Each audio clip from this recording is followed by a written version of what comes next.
I got exposed to this flat Earth stuff somewhere along the line 10 years ago or whatever, and I'm like, this is insane. This is so stupid.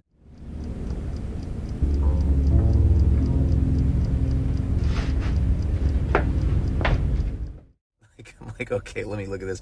And I looked at like one thing, and I'm like, I'm awake, right?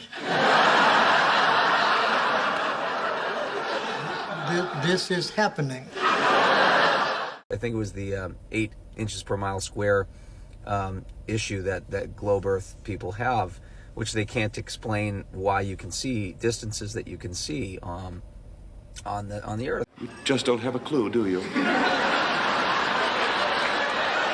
That's a wrap.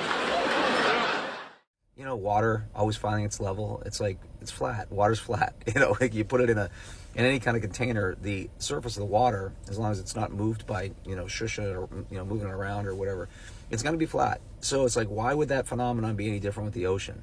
You know that metal plate in my head? How can I forget? So over at the VA, they had to replace it with a plastic one, and it ain't as strong, so...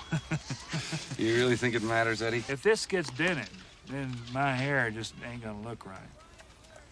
I know the feeling. The same with lakes. Lakes need a container.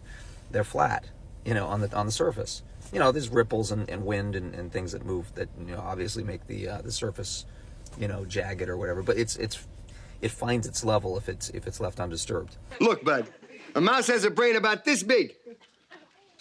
Mine's at least twice that size. Yeah, but if you only use it half as much, it becomes a fair fight again. So there's a water issue. There's the, and I started looking, it's like, okay, well, NASA, do they have any photographs? Well, every one of the photographs that NASA has they're not photographs. They're like paintings and pictures, but they're not actual photographs of the Earth. Listen, buddy, I've had a long, hard day. And the last thing I need is a man who ought to sue Mother Nature for malpractice of the mouth.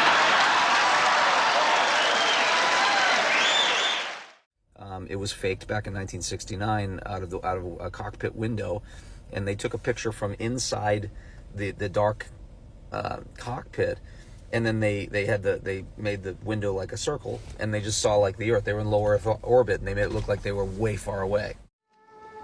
What is the sound of one hand clapping? I don't know. What is the sound of one? Oh. And then there's the deathbed confessions of the Hollywood producer that said that he did the moon landing. So it's like, oh, the moon landing didn't happen. Everyone who watches Roadrunner cartoons knows the coyote is going over the cliff, but you watch it and laugh anyway. And then you go into the Bible stuff. You're like, okay, well, what did God say about the nature of the Earth in Genesis? And people who are atheists, they may say, oh, that's not God talking. Okay, whatever, dude. Okay, the Bible is God. Yeah, something like that. So I have a couple questions. Careful, Margaret. Don't make us make another hole in your skull so your brain can breathe. Right. And by the way, 1,000 miles an hour at the equator? Come on, give me a break, dude. Do you feel any movement? No. We reached the limit of human knowledge. We found the haircut. I just don't understand why you're so obsessed with this issue. We could always put her in a boat and let her sail off the cliff at the edge of the world. She would, of course, tumble down where the 4 giant turtles are holding up the Earth, and maybe one of them would eat her. The only evidence of movement is that the sky changes. But how do you know that God didn't create a mechanism that moves around us?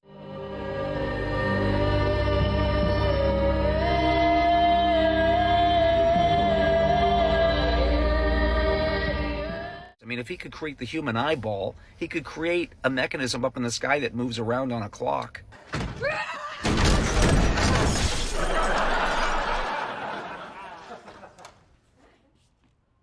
See you tomorrow.